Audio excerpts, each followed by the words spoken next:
Haleluya.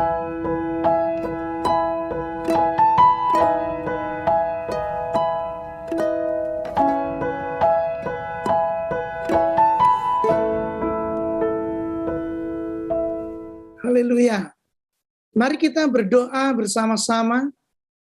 Tuhan, terima kasih buat malam di Indonesia dan pagi di Amerika. Kami sungguh bersyukur karena Engkau omnipresent. Kehadiran-Mu tidak dibatasi oleh waktu dan keadaan. Tuhan, aku percaya hadirat-Mu di tengah-tengah kami, dan Tuhan siap untuk memberkati setiap kami pada malam dan pagi hari ini. Kami mengucap syukur, Engkau mengurapi firman-Mu, Engkau mengurapi hamba-Mu. Tuhan Yesus, Engkau mengurapi kami semua. Bagimulah segala kemuliaan, all the glory belong to Jesus. Dalam nama Tuhan Yesus kami bersyukur dan kami berdoa, dan yang percaya kita katakan sama-sama. Amin. Haleluya. Shalom Bapak Ibu dan Saudara sekalian. Selamat malam yang ada di Indonesia. Hari ini saya berterima kasih kepada Tuhan yang sudah memberikan kita dan memberikan saya kesempatan untuk melayani Bapak Ibu dan saudara-saudara sekalian. Yang kedua, saya berterima kasih kepada Ibu Eli, rekan kerja, sahabat kami di dalam Tuhan. Terima kasih buat kesempatannya untuk melayani pada malam hari ini. Dan terima kasih buat persekutuan doa Victory yang ada di Jakarta, Surabaya, Semarang, Bali. Wow, luar biasa. Tuhan memberkati kita semua. Amin. Nah, sebelum kita mendengarkan firman Tuhan hari ini, saya sedikit punya beberapa pantun buat Bapak Ibu dan saudara sekalian, supaya kita agak rileks sedikit ya. Pergi ke pasar membeli ikan, beli ikan nila dan gurami. Sebelum acara kita lanjutkan, jawab dahulu salam dari kami. Haleluya. Shalom buat semuanya ya. Menggali kolam kita berenam, di tepi hutan berpagar bambu. Selamat malam teman-teman, kiranya Tuhan memberkatimu. Haleluya. Baik, nah saudara, nama saya Kris Mesa. Saya diutus Tuhan ke negeri ini di Amerika kurang lebih 12 tahun yang lalu oleh Pak Timotius Arifin dari Denpasar, dan oleh anugerah Tuhan kami baru membuka pelayanan di 7 state ya, 7 kota, 7 state di Amerika, dan sekarang ini saya sedang perintisan mengembalakan gereja yang ada di kota Houston, Texas. Baru berjalan 4 bulan yang lalu ya. Selalu asik bersama Tuhan, ngeri-ngeri sedap ya saudara. Kadang Tuhan tidak menyediakan kebutuhan kita terlebih dahulu, baru Anda disuruh berjalan. Kadang kita disuruh berjalan terlebih dahulu, dan Tuhan akan menyertai kita, memenuhi segala kebutuhan kita, menurut kekayaan dan kemuliaannya dalam Kristus Yesus Tuhan kita. Haleluya. Nah, saya diberikan tema pada hari ini, yaitu mempersiapkan diri kita menghadapi gelombang akhir zaman. Saya mengajak Bapak Ibu membuka satu ayat saja di dalam 1 Petrus pasal yang keempat ayat yang ke-7. Sekali lagi judul firman Tuhan, tema kita malam ini adalah mempersiapkan diri kita menghadapi gelombang akhir zaman. 1 Petrus pasal yang keempat ayat yang ke-7. Beginilah bunyi firman Tuhan. Kesudahan segala sesuatu sudah dekat. Karena itu kuasailah dirimu dan jadilah tenang supaya kamu dapat berdoa. Saya ulangi sekali lagi. Kesudahan segala sesuatu sudah dekat. Karena itu kuasailah dirimu dan jadilah tenang supaya kamu dapat berdoa. Nah, dari bahasa dan tulisan yang kita baca, nampak sekali bahwa Petrus, penulis dari kitab ini, adalah seorang yang sangat sederhana. Karena begitu Anda membacanya, kita sudah mengerti apa maksud dari ayat ini. Ini membuktikan bahwa Tuhan kita bisa memakai semua orang, termasuk orang-orang yang sederhana seperti kita. Amin. Petrus adalah seorang nelayan, Dia orang yang sangat sederhana, tetapi Tuhan memakai kehidupan seorang nelayan ini untuk memberkati dunia ini bahkan sampai hari ini. Ini membuktikan sekali lagi kalau Tuhan kita adalah Tuhan yang sangat mudah untuk dimengerti. Ya, Tuhan yang sangat mengerti kita. Bapak Ibu, anak Tuhan itu nggak perlu jelimet dan berbelit-belit. Ya, ternyata Tuhan itu mengurapi dan memberkati orang-orang yang sederhana. Saya percaya orang-orang yang sederhana di tangan Tuhan akan memberkati dunia ini. Haleluya. Kalau Tuhan bisa memakai Petrus, maka saya percaya Tuhan bisa memakai kita semua. Haleluya. Sekali lagi, ayat ini berkata, kesudahan segala sesuatu sudah dekat. Nah, saudara, nampaknya kita berada di bagian akhir, di akhir zaman, di mana kesudahan segala sesuatu sudah dekat. Saya ulangi sekali lagi. Nampaknya kita sudah berada di bagian akhir, di akhir zaman, di mana kesudahan segala sesuatu sudah dekat. Alkitab memberikan kepada kita tanda-tanda untuk kita menghadapi akhir zaman ini. Saudara, hari dan kapan secara exactly tidak ada seorang pun yang tahu. Jadi saudara jangan percaya kalau ada orang tahu persis kapan Tuhan datang. Itu masih menjadi rahasia yang sangat besar. Tetapi Alkitab memberikan kepada kita tanda-tanda. Nah, Bapak Ibu, untuk mengetahui akan ada hujan yang akan turun, Anda tidak perlu mengetahui kira-kira kapan dan waktunya, tetapi Anda bisa mengetahui dari tanda-tandanya, bukan? Ketika angin dingin bertiup, ketika awan sudah menggumpal dan berwarna gelap, maka simple, sebentar lagi hujan deras akan turun. Sama, saudara. Tema kita malam ini sudah sangat tepat. Hari dan kapan Tuhan datang, itu sebenarnya tidak terlalu penting bagi kita. Yang penting adalah Tuhan pasti datang. Amin. Sekali lagi, kapan Tuhan datang itu tidak menjadi persoalan buat kita. Yang menjadi persoalan adalah Anda harus yakin bahwa Tuhan pasti datang. Dan persoalannya adalah, kalau Tuhan datang, apakah saya dan saudara siap untuk menyambut kedatangannya? Sebab itu tema kita malam ini adalah mempersiapkan diri menghadapi akhir zaman. Tanda-tanda sudah jelas muncul kepada kita. Nanti secara khusus kita akan bahas kalau kita punya tema akhir zaman. Tapi gampang Bapak Ibu, Alkitab memberikan tanda kepada kita. Bangsa bangkit melawan bangsa. Saudara, kebangkitan Uni Soviet sekarang ini menjadi bukti bahwa kita sudah berada di bagian akhir, di akhir zaman. Konflik Ukraina, saudara, kebangkitan Uni Soviet, sekarang namanya Rusia. Tapi bangsa ini akan kembali mengumpulkan negara-negara yang akan bersatu, yang namanya Uni Soviet.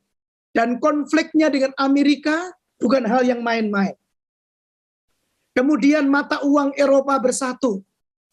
Kecuali pound sterling sekarang, saudara. Semua mata uang Eropa sudah bersatu kecuali pound sterling. Sebab itu saya suka bercanda, mata uang saya bukan dolar. Mata uang saya bukan pound sterling. Mata uang kita tuh yen, saudara. Yen butuh, Tuhan tolong. Yen perlu, Tuhan sediakan. Katakan amin. Oh ya, nilai mata uang bisa berubah, Bapak Ibu. Tetapi kehadiran Tuhan dan cinta dan sayangnya dalam hidup kita tidak lekang oleh waktu, tidak rusak oleh hujan. Ya, jadi sekali lagi, mata uang kita bukan pound sterling, mata uang kita yen. Ya, yen perlu Tuhan sediakan, yen butuh Tuhan memberkati kita dan menolong kita. Belum lagi Bapak Ibu, sekarang ini muncul fenomena baru, namanya mata uang elektrik atau mata uang elektronik. Saudara, kripto menjadi salah satu pilihan alat tukar di seluruh dunia. Saudara lihat, ini tanda-tanda bahwa kita sudah berada di bagian akhir, di akhir zaman. Tuhan pasti datang. Tetapi persoalannya apakah kalau Tuhan datang, saya dan saudara siap untuk menantikan kedatangannya? Harus diakui bahwa kita sekarang berada dalam keadaan yang sangat berat. Karena ketika pandemi menyerang seluruh dunia, ini berpengaruh di negara manapun kita tinggal, saudara. Mempengaruhi kota, mempengaruhi bangsa, mempengaruhi rumah tangga kita, bahkan mempengaruhi kehidupan kita secara pribadi. Ya, belum selesai COVID-19, muncul varian Delta. Varian Delta belum selesai, muncul varian baru, namanya Omicron, saudara. Omicron belum selesai, muncul varian baru, namanya Delta Cron. Aduh, saya nggak tahu habis ini muncul apalagi, saudara, mutasi dari virus ini. Katanya popcorn, kira-kira gitu. Tapi saya mau bilang sama saudara, nampaknya kita sedang diajar untuk kita dapat berdampingan dengan situasi sekarang ini. Bahasa saya gini, Bapak Ibu, merangkul musim yang baru untuk tetap menyatakan kemuliaan Tuhan. Amin. Life must go on. Saudara, saya percaya kita tidak bisa berhenti berkarya oleh karena situasi sekarang ini. Pandemi tidak bisa membunuh kita untuk kita berkarya bagi kemuliaan Tuhan kita. Mengubah kesempitan menjadi kesempatan, itu adalah kekuatan kita oleh karena anugerah Tuhan. Adalah keputusan kita, saudara. Mengubah change menjadi chance. Mengubah kesempitan menjadi kesempatan adalah keputusan kita bersama Tuhan kita. Nah, saudara, secara nyali ya, secara manusia mungkin nyali kita bisa menjadi ciut. Saudara bisa menjadi tawar hati. Tetapi kita akan tetap berkata bahwa kubu pertahananku adalah Allah yang kupercayai. Amin. Tadi Pak Frans mengajak kita menyanyikan lagu di awal-awal tadi. Tuhan tak pernah janji langit selalu biru, tetapi Dia berjanji memberikan kekuatan. Jangan pernah menyerah, jangan berputus asa. Betul sudah? Mujizat tetap ada bagi orang yang percaya. Bapak Ibu, Anda lihat, secara manusia mungkin nyali kita menjadi ciut dan tawar hati. Tetapi biarlah seperti Daud berkata, seperti pemazmur berkata, di dalam kegentaranku, Raja Daud berkata, mengapa engkau tertekan, hai jiwaku? Mengapa engkau gelisah di dalam diriku? Berharaplah kepada Tuhan dan bersyukurlah kepadanya, penolongku dan Allahku yang hidup. Saudara, dimanapun kita berada, bagaimanapun kondisi kita, saya percaya Tuhan kita Immanuel, Tuhan yang berjanji menyertai kita senantiasa sampai kepada akhir zaman. He never forsake us, He never leave us. Tuhan beserta dengan kita semua. Amin. Haleluya. Nah, mari kita kembali kepada pembacaan dari surat Paulus tadi yang sudah mengingatkan kepada kita, kesudahan segala sesuatu sudah dekat. Sebab itu saudara, kita tidak perlu kaget, Anda tidak perlu khawatir, bahkan Anda tidak perlu cemas, karena semuanya ini harus terjadi. Tetapi malam hari ini, ada beberapa hal penting yang harus kita lakukan di tengah-tengah suasana yang sulit seperti ini. Atau tema dari persekutuan kita pada malam hari ini adalah mempersiapkan diri kita menghadapi gelombang akhir zaman. Saudaraku, ada 3 hal yang penting yang kita lakukan untuk mempersiapkan diri kita. Are you ready? Apakah saudara siap? Saudara, yang pertama, mari kita lihat. Kesudahan segala sesuatu sudah dekat. Ayat tadi berkata begitu, bukan? Karena itu, yang pertama, kuasailah dirimu. Di layar Anda masing-masing, katakan kuasailah dirimu. Amin. Nah, saudara, yang pertama yang harus kita persiapkan adalah saudara dan saya menguasai diri kita. Bapak, Ibu, saudara yang terkasih di dalam Tuhan, bagian yang paling sulit yang kita kendalikan dalam diri kita adalah bagaimana kita menguasai diri atau menaklukkan daging kita. Anda punya pemimpin yang sudah memberikan kepada saudara kesaksian hidup yang luar biasa. Aduh, secara manusia itu air matanya sudah bukan air lagi, saudara. Itu berdarah-darah. Ya. Tetapi dia mengubah air matanya menjadi kegembiraan dan sukacita yang luar biasa. Tidak ada alasan untuk menyerah. Tidak ada alasan untuk tidak bangkit kembali. Ya, kalau Tuhan tolong yang lain, kita pun pasti ditolong oleh Tuhan. Bagian yang paling sulit adalah bagaimana kita menaklukkan daging kita. Amsal Soleman berkata begini, orang yang dapat menguasai dirinya itu seperti pahlawan yang merebut kota. Saya ulangi lagi, saudara. Orang yang dapat menguasai dirinya itu lebih dari pahlawan yang merebut kota. Bagaimana kita berjuang untuk mengatasi ketakutan, kepanikan, kekhawatiran, dan lain-lain. Bahkan secara lahiriah, ada banyak hal yang perlu kita takutkan. Tapi sekali lagi, bersama dengan Tuhan, kita akan melakukan perkara-perkara yang besar. Umat yang dikasihi Tuhan, nampaknya kita harus meredefinisi ulang, saudara, beberapa istilah dalam pelayanan kita untuk mengerangkul musim yang baru, untuk menyatakan kemuliaan Tuhan. Saudara akan frustasi kalau Anda mendefinisikan ibadah itu adalah berkumpul, lalu dalam sebuah gedung, saudara akan frustasi, saudara.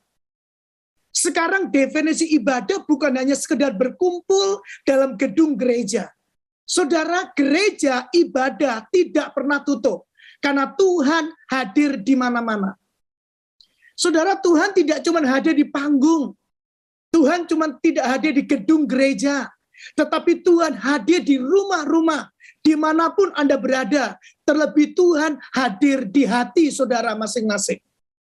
Saya suka mengucapkan kalimat ini. Tidak ada tempat yang paling favorit untuk Tuhan hadir kecuali di hati saya dan saudara. Gini loh Bapak Ibu, cuman manusia yang suka aset. Bahkan manusia rebutan aset. Tapi Tuhan tidak menyenangi aset. Aset Tuhan yang paling berharga adalah hati saya dan hidup saudara. Di situ tempat favorit untuk Tuhan tinggal.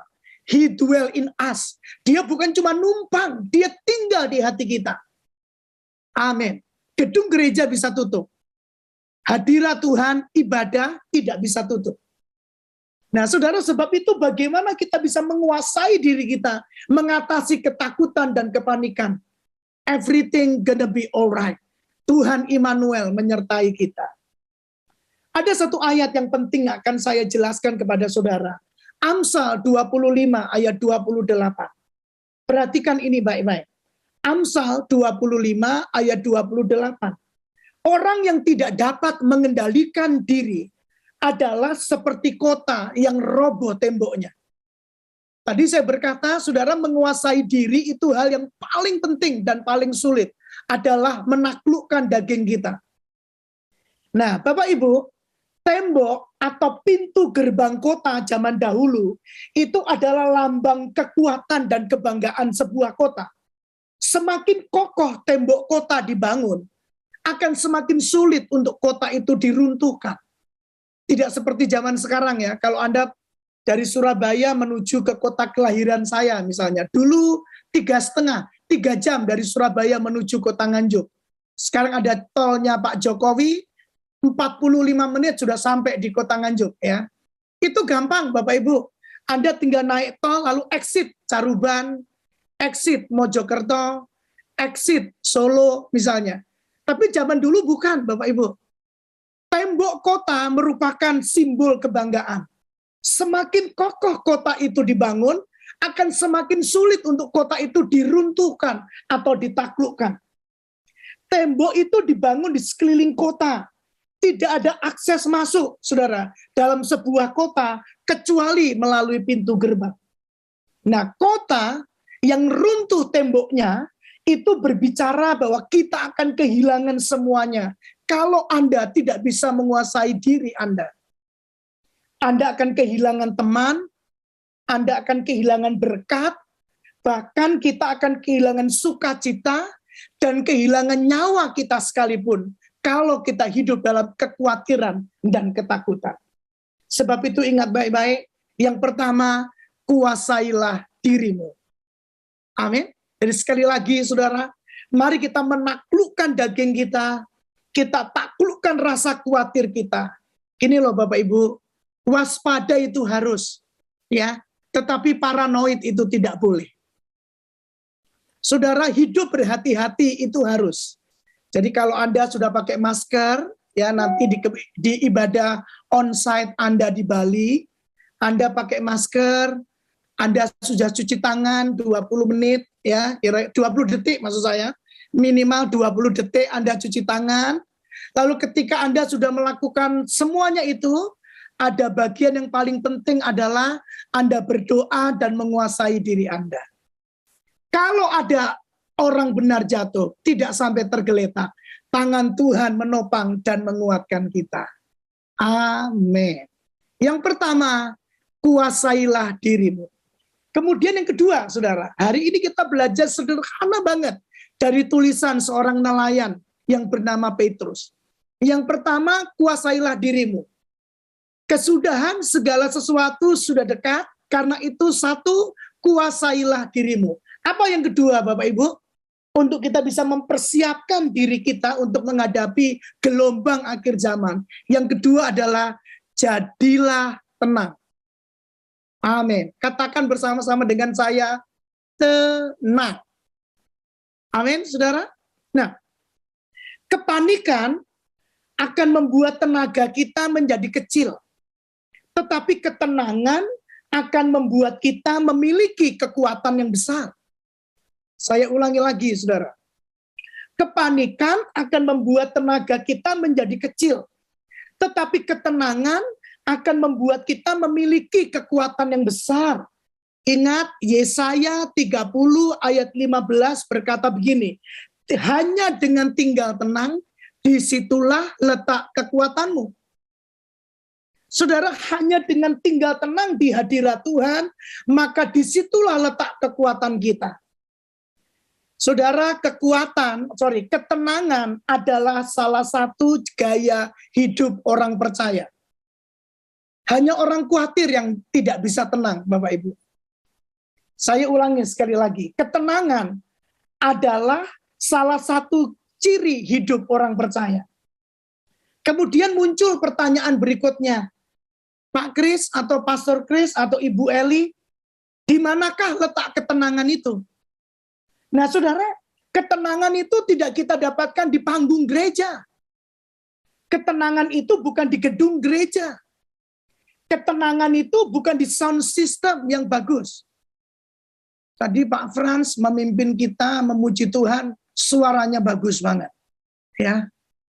Tetapi saya mau bilang sama saudara, ketenangan yang sejati itu tidak di gedung gereja, tidak di panggung Bapak Ibu, tetapi di hadirat Allah, di mezbah. Panggung tempat kita unjuk diri, tetapi mezbah tempat kita menyerahkan diri.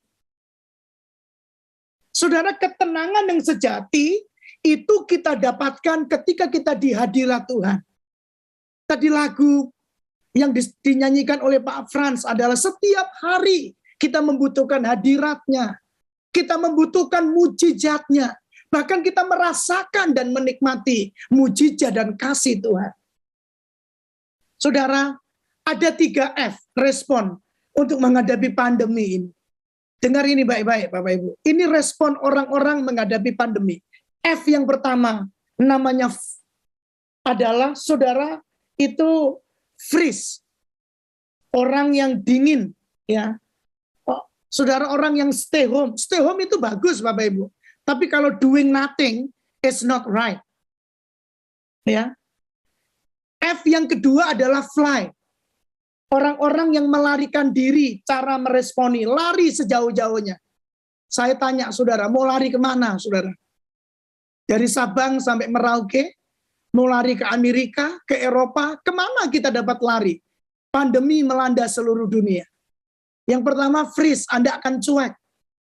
Yang kedua Anda akan fly, Anda akan terbang tinggi. lari sejauh-jauhnya. Saya suka bercanda, ada lagu begini. Ku kan terbang tinggi, tak kembali lagi. Kira-kira gitu. Tapi saya berharap kita F yang ketiga, Bapak Ibu. Apa itu F yang ketiga? Fight, saudara. Merangkul musim yang baru untuk tetap menyatakan kemuliaan Tuhan. Amin. Yang pertama, kuasailah dirimu. Orang yang tidak bisa menguasai dirinya seperti kota yang roboh temboknya. Doa saya, Anda menjadi pribadi-pribadi yang kuat, luar biasa. Jangan menyerah, jangan berputus asa. Tuhan selalu menyertai setiap langkah kita. Yang kedua adalah, jadilah tenang. Hanya dengan tinggal tenang, disitulah letak kekuatanmu. Yang terakhir, Bapak Ibu, yang ketiga, ya. Saya ini pengkhotbah spesialis 30 menit. Tapi kalau di Zoom, spesialis 20 menit. Tidak bersanda ya, saudara. Supaya Anda mudah mengingatnya. Yang pertama, kuasailah dirimu. Yang kedua, jadilah tenang. Lalu apa yang berikutnya, saudara? Ini penting sekali nih. Ini sering ditekankan oleh Ibu Eli kalau saya mendengar beberapa khotbah dan firman-Nya. Kesudahan segala sesuatu sudah dekat. Karena itu kuasailah dirimu. Yang kedua, jadilah tenang. Apa yang ketiga, Bapak Ibu? Supaya kamu dapat berdoa. Amin. Nah, saudara, sekali lagi ketika semuanya sudah kita lakukan, ya, Anda sudah menjaga jarak, Anda sudah mencuci tangan sesering mungkin, Anda sudah pakai hand sanitizer, Anda sudah minum air putih sebanyak-banyaknya, Anda sudah minum vitamin, Anda sudah pakai masker setiap hari, ya. Bahkan beberapa kebutuhan sudah kita borong dari supermarket. Tapi sekali lagi, ketika semuanya sudah kita lakukan, maka berdoa adalah bagian terbaik yang bisa kita lakukan sekarang ini. Bapak Ibu, jangan pernah meremehkan kekuatan doamu. Tapi justru sebaliknya, ketika ku berdoa, mujizat itu ada. Ketika ku percaya, mujizat itu ada. Amin. Nah, percayalah dengan kekuatan-kekuatan doamu. Karena firman Tuhan mengajari kita, doa orang yang benar, bila dengan yakin didoakan, sangat besar kuasanya. Kitab Yakobus pasal yang kelima ayat yang ke-16 mengajarkan kita. Karena itu hendaklah kamu saling mengaku dosamu dan saling mendoakan supaya kamu sembuh. Doa orang yang benar bila dengan yakin didoakan sangat besar kuasanya. Saya bersyukur Bapak Ibu, Alkitab tidak pernah membeda-bedakan status orang. Cuman manusia yang membeda-bedakan status orang. Tetapi Tuhan melihat hati. Di hadapan Tuhan, Anda dan saya punya status yang sama, yaitu anak-anak Tuhan. Alkitab tidak berkata begini, Bapak Ibu, doa orang yang pintar besar khasiatnya. Alkitab tidak pernah berkata doa orang yang kaya besar khasiatnya. Tetapi Alkitab berkata doa orang benar besar khasiatnya. Siapa orang benar itu, Bapak Ibu? Saya dan saudara adalah orang benar. Secara yuridis, korban Tuhan Yesus sempurna buat kita. Selesai. It was done. Secara yuridis, Anda dan saya disebut orang benar. Ya, siapapun saudara, dosa yang merah seperti kirmisi akan putih seperti salju.